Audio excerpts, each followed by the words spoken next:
Орон дараагийн гишүүдээ Монгол Улсын газраас Монгол Улсын 2026 оны төсвийн төслийг боловсруулж 2025 оны 9-р сарын 1-ний өдөр улсын хурлд өргөн мэдүүлсэн билээ. Ирэх 2026 оны төсвийн төслийг засгийн газрын 2024-өөс 28 оны үйл ажиллагааны хөтөлбөр болон Монгол Улсын хөгжлийн 2026 оны төлөвлөгөөтэй уялдуулан боловсрууллаа. Төсвийн төсөл туссан тус байнгын хорооны эрхлэх асуудлын хүрээнд хамаарах онцлог арга хэмжээг дурдвал 1-р төсвийн урсгал зардлын хувьд удирдах албан тушаалтны орон тог бууруулж төрийн албан хаагчдын нийт орон тоон тэлэлтийг хязгаарлахын зэрэгцээ төрийн хэмнэлтийн тухай хуулийн хэрэгжилтийг хангаж төсвийн байгууллагын үр ашиггүй зардлыг бууруулан хянмигдсан хөрөнгийг нийгмийн салбарт зарцуулахаар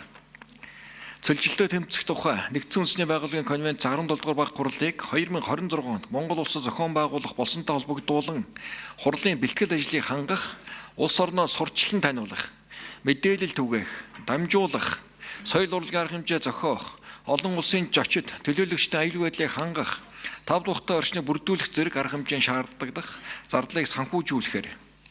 аймаг нийслэлийн байгалийн, ургамал, ан амьтан, газар, ус, аршаан, ой нөөц ашигласны төлбөрийн орлогын их усрээс байгаль орчныг хамгаалах, нөхөн сэргээхээ зарцуулах, хяналт тавих арга хэмжээнд зориулсан төсвийг нэмэгдүүллээ.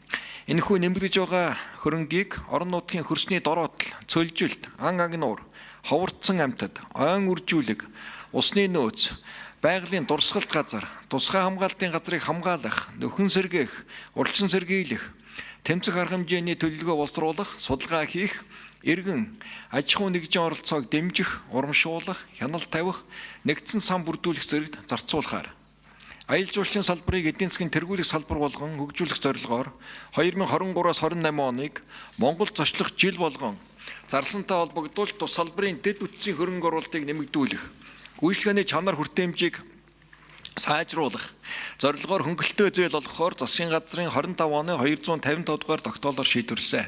Тогтоолын хүрээнд 4 улирлын аялал жуулчлалыг хөгжүүлэх, аялал жуулчлалын салбарт хувийн хвшлийн хөрөнгө оруулалтаар хийгдэх, дэд бүтцийн бүтээн байгуулалтыг эрчимжүүлэх чиглэлээр аялал жуулчлалын салбарт үйл ажиллагаа эрхлэх зориулж 6% хүүтэй 6 хүртэл жилийн хугацаатай нийт 267 тэрбум төгрөгийн хөнгөлөлтөө зээлийг 2026 онд олгохоор тооцоолж зээлийн хүүгийн дэмжих зориулж 23.1 тэрбум төгрөгийг төрөөс хариуцсан төлөхөөр Монгол Улсын засгийн газрын 2024-өөс 28 оны үйл ажиллагааны мөрийн хөтөлбөрт уламжилт мал аж ахуйг эрчимжсэн хөдөө аж ахуй, боловсруулах үйлдвэрүүдээр төрөлжиж, дотоодын хэрэгцээгээ Монголын хөрсөнд ургасан эрүүл хүнсээр бүрэн хангахаар тусгагдсан. Энэ хүрээнд эрүүл хүнс үйлдвэрлэгч, экспортлогч бүс болох зорилтыг дэвшүүлж, хүнсний хангамж аюулгүй байдал, шинэ хоршоо, чинээлэг малчин, цагаан алт, атар дөрөв, үндэсний хэмжээний хөтөлбөрүүдийг хэрэгжүүлэн хөдөө аж ахуйн салбарт хөнгөлөлтөө зээлийг олгож, төрөөс зээлийн хүүгийн дэмжиг олгохоор 2026 оны төсвийн төсөлд тусгалаа. 2-дугаарт улсын төсвийн хөрөнгө оруулалтаар хэрэгжүүлэх төсөл арга хэмжээг хууль заасны дагуу 2025 оны 3-р сарын 1-ний өдрөөс эхлэн иргэдээ санал авч сум, дүүрэг, аймаг нийслэл, салбарын яамны түвшинд үе шаттайгаар төлөвлөсөн. Төсвийн хөрөнгө оруулалтын удирдлагын захим системээр нийт 14.4 их найт төгрөгийн санхүүж дүн бүхий 1712 төслийн санал хүлээн авснаас холбогдох шалгуур үзүүлэлт, зарчим, бодлогыг харгалзан эренбэлж 579 төсөл арга хэмжээнд 3 их найт 267.3 тэрбум төгрөгийг санхүүжүүлэхээр төсвийн төсөлд тусгасан болно. Нийт хөрөнгө оруулалтын 67% буюу 2 их найт 181.9 тэрбум төгрөг нь үргэлжлэн хэрэгжих бол 33% нь буюу 1 их найт 85.5 тэрбум төгрөг нь шинээр хэрэгжих хөрөнгө оруулалт байна.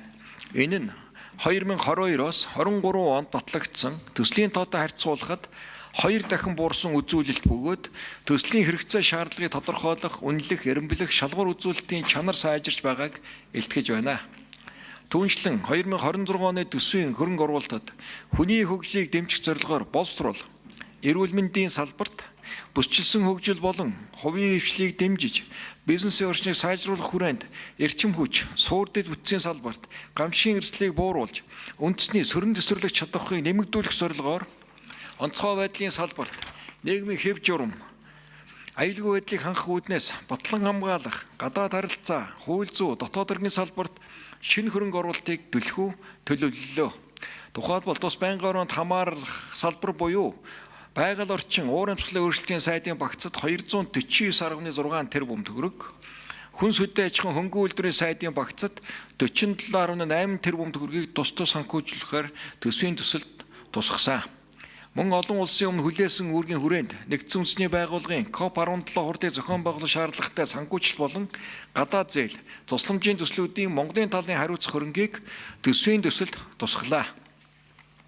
Байнгын орооны дарга эрхэм гишүүдээ Монгол улсын 2026 оны нэгдсэн төсвийн тэнцвэржүүлсэн орлого 31.6 их найт төгрөг. Нэгдсэн төсвийн суур зарлага 29.6 их найт төгрөг. Нэгдсэн төсвийн суур тэнцэл 2 их найт төгрөгийн ашигтай буюу дотоодын нийт бүтээгдэхүүний 2% байж улсын төсвийн тусгай шаардлагуудыг бүрэн хангахаар байна. Иймд Монгол улсын 2026 оны төсвийн тухай, нийгмийн даатгалын сангийн 2026 оны төсвийн тухай, эрүүл мэндийн даатгалын сангийн 2026 оны төсвийн тухай, үндэсний баялагын сангийн 2026 оны төсвийн тухай хуулийн төслийг хэлэлцэн шийдвэрлэж өгөхийг хүсье. Анхаарал тавьсанд баярлалаа.